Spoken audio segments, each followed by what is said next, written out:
The badger cull carried out in Gloucestershire and West Somerset last year was trying to stop the spread of TB in cattle, but a government report says it did not achieve its aims. The BBC has seen a leaked copy of a DEFRA investigation which concludes not enough badgers were killed and those that were shot took too long to die. Well, let's talk about this right now. Brian May is an opponent of the cull, joins us from our central London studio.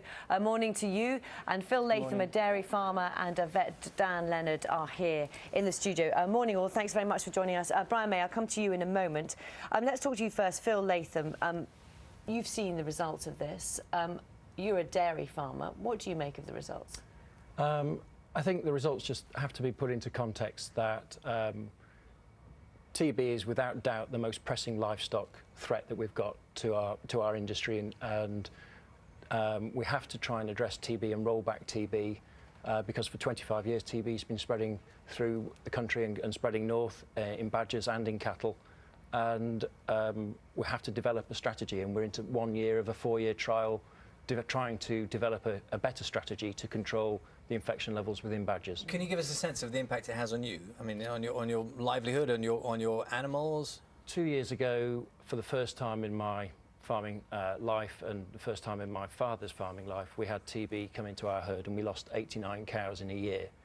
And that is, it is a hugely devastating, it has terrible impacts on the farm, both financially and emotionally. The social impacts are massive. Well, yeah, Brian May, when we hear from a farmer directly, one of those people affected, it's clear that something has to be done, and it's also clear, reading that report, and I know you've seen it too, you're an opponent of that trial, that isn't working, not in the way that it was planned.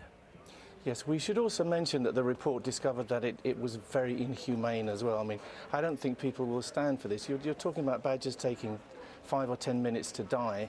And, you know, Owen Paterson's denied that, but it's obviously true. Ineffective, they're saying that it is ineffective, and basically, yes, Phil Latham, I have a lot of respect for you and I have a lot of sympathy for farmers who have this problem, but this is not the way to solve the problem. The way we believe we can solve it is by vaccinating the badgers and also vaccinating the cows. We have a BACVI in progress at the moment, which is the Badger and Cattle Vaccination Initiative, and I would urge you, please, take a look at it. Give us a chance to solve the problem in a way which will be a lasting solution to bovine TB instead of this kind of knee-jerk reaction. Dan Leonard, you're a farm animal vet, aren't you? So yes. Let's pick up a couple of those points. First of all, this question is about inhumane. We know from the report that some animals took up to 5 minutes to die, and people will be worried by that. I'm sure they will. And unfortunately, whenever we're trying to control a disease in animals where we have to remove carrier animals that cannot be cured or treated, that are migrating around and spreading disease, it's not a very easy thing to do. And you know, some of these badgers may have taken 5 minutes to die, but the consequence of leaving badgers to roam around and continue to infect the wildlife of our country will lead them to a multi-month slow debilitating death, which to me, when you're trying to balance up the ethics of this thing, you have to consider the whole of what we're actually trying to achieve. The consequence of the governments over the decades ignoring this policy against the requests of vets and scientists. 350 vets and scientists wrote to Margaret Beckett in 2005 begging her to reverse this decision about badger culling, because we predicted then that we would be in the situation we're in now, and sadly this is the only thing that we've got. Vaccination, sure, may play a part potentially once we've got the level of infection down in the population. Just take us through it, because Brian May mentioned the vaccination programme a second ago. You say it may play a part. Why is it not a potential solution? There's a huge number of reasons, but there's the cost of it, there's the feasibility, there's the fact that the vaccine doesn't work particularly well in infected populations. It may play a part, in my mind, if we can get it potentially in uninfected areas, because this disease is spreading too fast and we haven't got the manpower, we haven't got the money, we may not even have the vaccine to deliver the vaccine program. Let's go back to Brian May. None of this is true. We do have the vaccine. It's the same vaccine which worked on humans. No, the amount if you're of saying it doesn't work, it's a BCG vaccine. We can vaccinate badgers for about £120 a head. It has just cost £4,200 per badger to kill the poor things.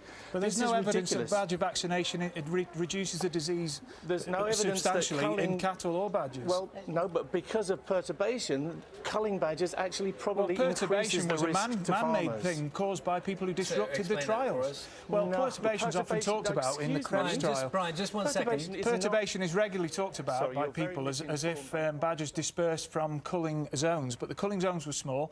But also the disruption that was created by people interfering with the trials, Okay. capturing badgers and relocating them, disrupting it caused a lot of perturbation. So we're not really sure what this perturbation effect really truly is. Perturbation is caused by protesters, is it? Great. You seem to be incredibly uninformed. I'm amazed. I'm rather well informed, Brian, as I'm sure you know. Let's just because it's easy. Let's just quickly one last word to Sir Brian May. I mean, you know, you want this whole thing to be called off, but you know, you have to. How much evidence do you need to know that it's ineffective and it's inhumane and it's not going to work? It's actually it's a probably four-year because study. of It's a perturbation four-year going to study, make not a things one-year worse for farmers.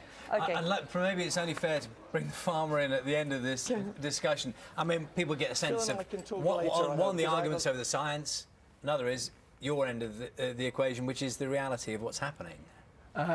Look, the problem with a lot of TB policy is the lack of transparency and the lack of understanding. The science to date has been very ambiguous. If you look at the end of the randomised badger culling trial, it showed that culling was not that effective. 2 years post the end of the cull, culling in the proactive cull areas had dropped by TB had dropped by 30%, and outside the area by 60%.